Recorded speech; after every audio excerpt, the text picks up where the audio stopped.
తుంగతుర్తిలో ఉన్న కాంగ్రెస్ పార్టీ కార్యకర్తలందరికీ ఒకటే మాట చెప్తున్నా, నా అభిమానులకు, నా పిలుపు మేరకు సామెల్ని గెలిపించిన మీరందరికీ కూడా నేను క్షమాపణ చెప్తున్నా. ఒక తప్పుడు వ్యక్తిని తీసుకొచ్చి టికెట్ ఇప్పించినా అని చెప్పి నాకు అర్థమైంది. మీకు క్షమాపణ చెప్తున్నా. మందుల సామెల్ గారు ఏది ఆలోచించి మాట్లాడుతున్నారో, నాకు టికెట్ ఇప్పియమని చెప్పి మా ఇంటికి ఒక 100 సార్లు వచ్చిండు.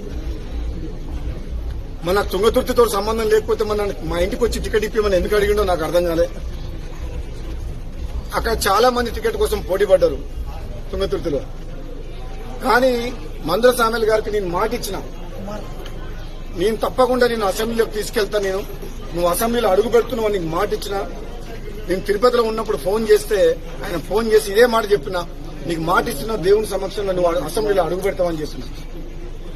మాట ఇచ్చినట్టు నేను కాంగ్రెస్ పార్టీలో చేరినప్పుడు నేను అడిగిన 2 టికెట్లు బాన్స్వాడలో ఏనుగు రవీందర్ రెడ్డి గారికి, తుంగతుర్తిలో మందుల సామెల్ గారికి, ఈ 2 టికెట్లు కూడా నేనే అధిష్టానంతో మాట్లాడి నా టికెట్ తో పాటు వాళ్ళకి టికెట్ తీసుకొచ్చి నేను.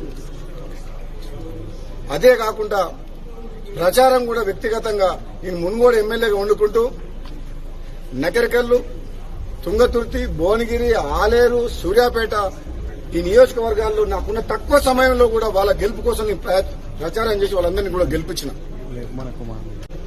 మొదటి నుంచి కాంగ్రెస్ పార్టీ నమ్ముకున్న కార్యకర్తలకు అన్యాయం జరగొద్దు అని చెప్పి గాంధీ భవన్ సాక్షిగా చెప్పినా, మళ్ళా ఇప్పుడు చెప్తున్నా, తుంగతుర్తి నగరికల్ కాదు రాష్ట్రం మొత్తంలో తెలంగాణలో ఉన్న కాంగ్రెస్ పార్టీ కార్యకర్తలను కాపాడుకోవాల్సిన బాధ్యత నాలాంటి వ్యక్తి మీద ఉన్నది. ఈ ఆయారాం గయారాంలకు భయపడేది లేదు.